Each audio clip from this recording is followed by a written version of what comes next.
Bonjour et bienvenue dans ce complément d'information à l'épisode sur le protoxyde d'azote.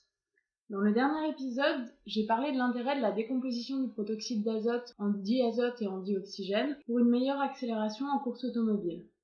Je n'ai pas approfondi ce qui se passait car ça combine connaissance des moteurs et chimie et ça peut vite faire beaucoup, voire trop pour certains. Et si vous avez lancé ce complément, c'est que vous êtes curieux et courageux, alors je vais tenter d'expliciter ce qui se passe. D'abord, considérons un moteur sans protoxyde d'azote. Il va fonctionner en plusieurs temps, dont une étape de combustion. Cette combustion, initiée par une flamme, c'est une réaction entre les composés de l'essence et le dioxygène qui va former du CO2, de l'eau et libérer de l'énergie. Les produits de la réaction vont permettre de faire une détente dans le moteur. C'est-à-dire que le gaz formé va repousser le piston pour prendre plus de place et pour que sa pression diminue.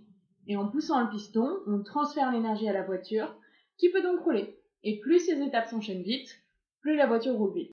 En temps normal, le dioxygène est apporté par l'air. Dans notre moteur, on a donc l'essence, composée de plein de molécules différentes, et l'air, qui contient 21% de dioxygène et qui va permettre la combustion. Et il faut bien se souvenir que la combustion, ça résulte de la rencontre d'une molécule de l'essence avec des molécules de dioxygène. Si on utilise du protoxyde d'azote à la place de l'air dans notre moteur, sa décomposition va permettre d'atteindre 33% de dioxygène dans l'air formé, puisque la réaction produit une molécule de dioxygène pour 2 molécules de diazote. On augmente donc le ratio en dioxygène dans notre moteur. Et donc, les molécules de l'essence vont plus facilement rencontrer une molécule de dioxygène pour réagir, vu qu'il y en a plus dans le même volume. En plus, cette réaction de décomposition, elle va dégager de la chaleur, et va donc augmenter la température dans le moteur. Quand on augmente la température, au niveau des molécules, on va augmenter l'agitation, donc elles se déplacent plus vite et vont plus souvent se rencontrer. Ce qui implique que statistiquement, les molécules d'essence vont rencontrer plus rapidement du dioxygène, car il y en a plus, et que tout se déplace plus vite.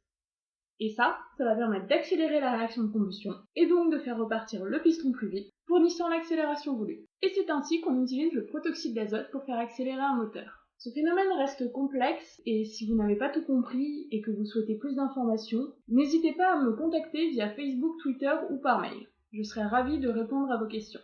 Sur ce, je retourne à mon air meilleur et vous dis à bientôt.